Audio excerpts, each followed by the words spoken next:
Hey guys, welcome back to PigTube with Chucky. It has been a minute since we've done a video like this, but we're happy to be back, so let's get into it. So, as you can see, Chucky is no longer a little tiny potato pig. He is now 2 years old and he is over 80 pounds. So, you may remember that we did a video way at the beginning of everything that you need for a brand new pet pig. And I will say, now that he's older and more mature and independent, our list of things that you want to have on hand is different. So, one of the best things about Chucky being older is that he spends a lot more time outside and he's way more chill and independent, which kind of brings us to our first point on the list, which is going to be what your outdoor setup might look like if you have a pet pig, especially one that's a little bit older. Hi.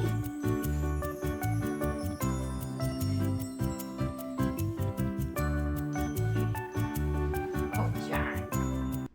So my backyard is basically, it's a decent sized backyard and it's got a professionally installed wooden privacy fence. But then within our backyard, we made our own little tiny fence, which is basically like a smaller area of the yard that's closed in just for Chucky. And I basically use that, like maybe if the dogs are running around and they're getting a little too crazy, Chucky likes to go in there, or if our landscapers are over or something like that.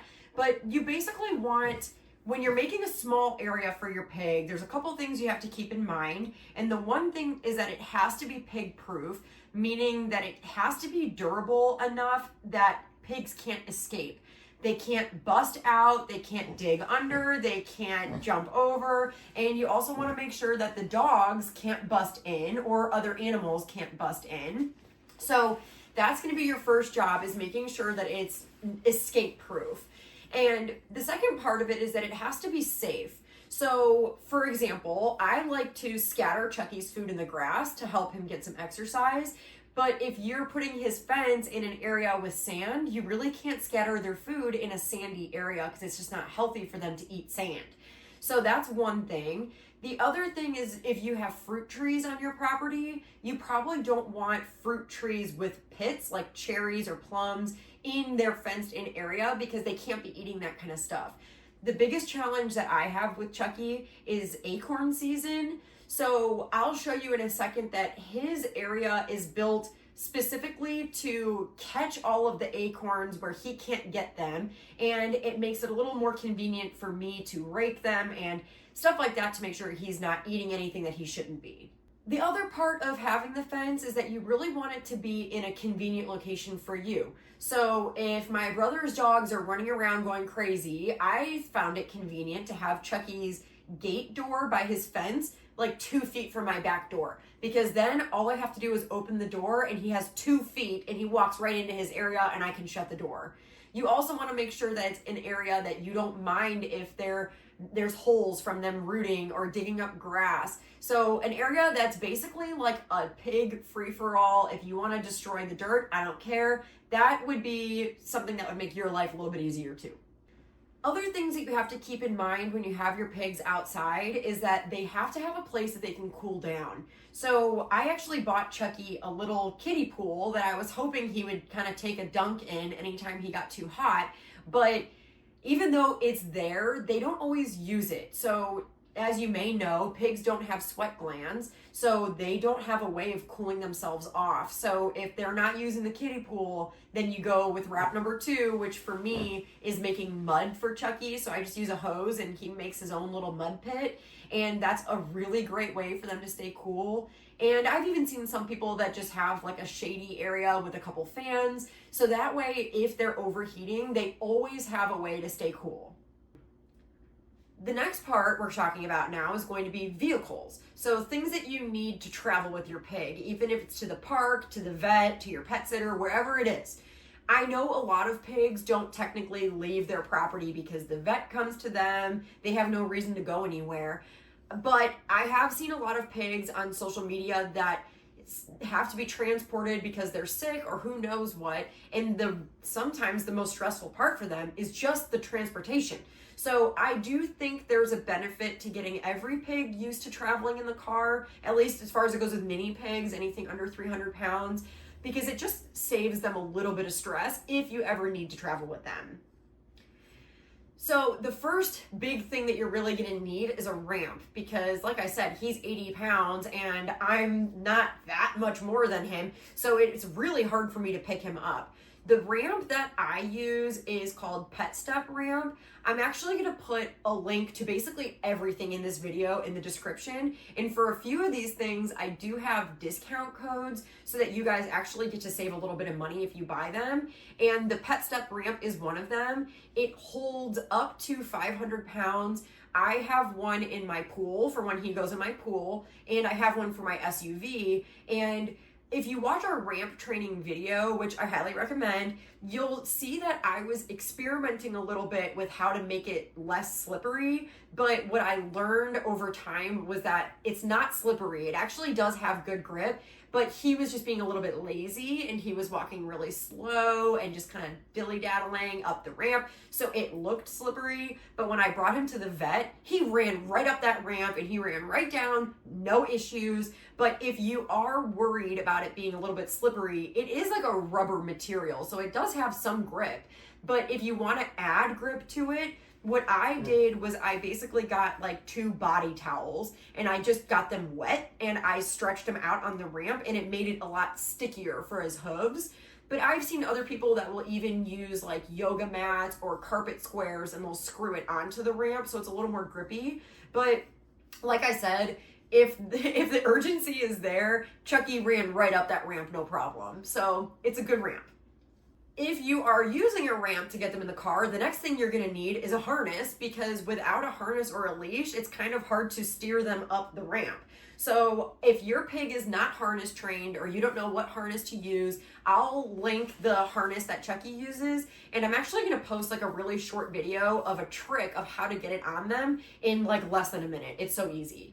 If your pig is not used to being in the car, there is the possibility that they will stressfully have accidents. So you might have some pee, some poop, or there maybe even is some motion sickness where there might be a little bit of vomit, unfortunately. So if you're in that situation or you're just looking for extra security when you're driving, I would recommend a mesh travel crate. We have one that's really big and they actually make sizes even bigger. So I like the one that we use because you can basically take everything out from inside it and toss it in the washing machine.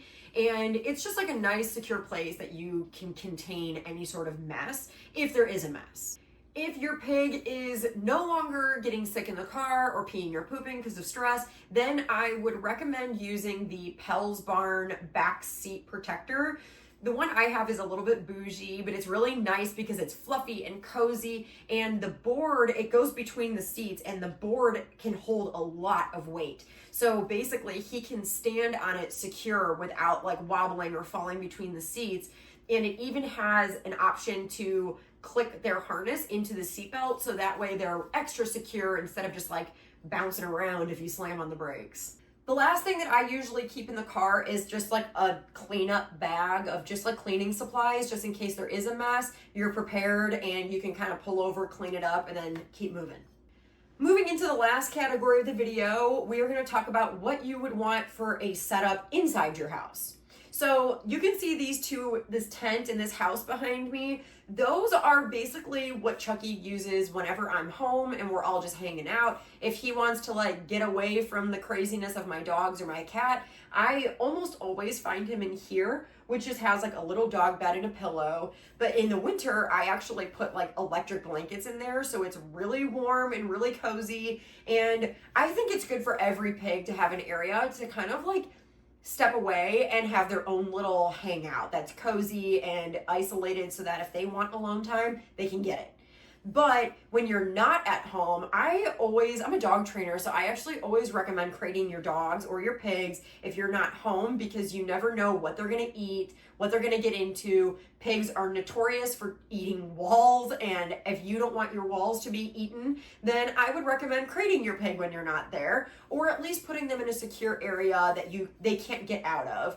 So for Chucky, I actually use this like massive plastic crate that's really for mastiffs, and it's really big, but it's really secure, and I like it because he's got room to turn around and he can move a little bit. There's like a billion blankets in there, and it's like there's some baby toys that make some music that he can bop his nose with, and it's almost escape proof. And I say almost because I've never seen a dog or any animal bust out of it, but I'm sure there's someone out there, 1 out of a million. But I do think that crate has the highest success rate of keeping them contained, and it's got tons of space for them to relax and do whatever they want. As far as it goes with like toys, stimulation, you really have to keep them stimulated because they're really intelligent animals, and if you don't keep their brains active, they can really easily fall into a state of depression and laziness where they're just kind of moping around all day. And a lazy pig is generally a depressed pig. So the toys that I have so many. The snuffle mats are the easy ones where they have to like move their nose around to find their food. We have our favorite toy is from a company called Pig and Play, and their toy is the Snout and Snack. And that one's a really good one. It takes Chucky like 30 minutes to get his food. He has to like bop it up and down to get his food to come out. And they also have phenomenal outdoor toys. So I would recommend that. Some other people will use like pianos or instruments like bells or chimes that make music. Some people play music. I have sometimes even turned on the TV for Chucky, but just different things to keep his brain engaged because they're really smart and you gotta let them use their brain. As far as it goes with skincare, it's pretty much the same of what I said in my first video. I use a rice root brush, which is basically like a really rough brush that is awesome at like getting all of the dry skin that's peeling, getting it loose. And then I use a softer brush that this will all be in the description, but I have a softer brush that I kind of use to like shake off the dry skin that I just loosened up. And then maybe like once a month, I use the Piggy Poo and Crew moisturizing cream.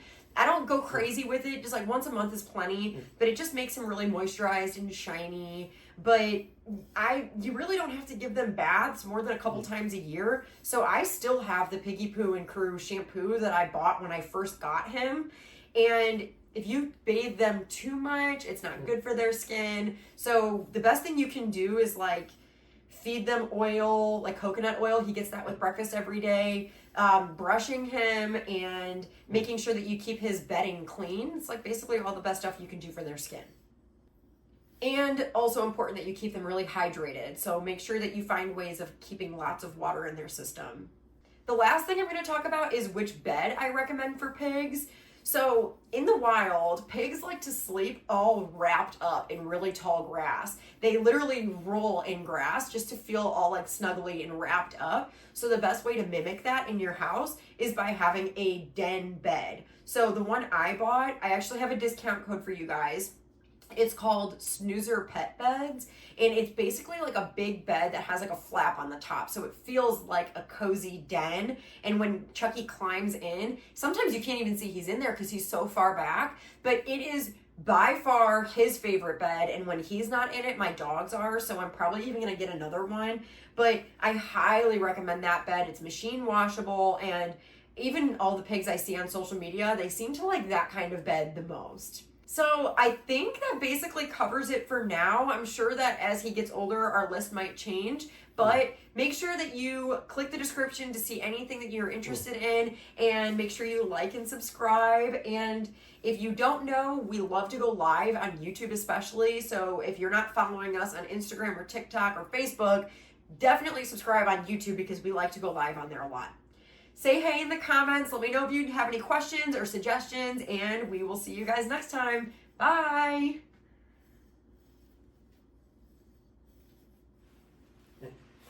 Oh, yeah, there's a big boy. There's a big boy. He's got big belly. Oh, he's got a big old belly.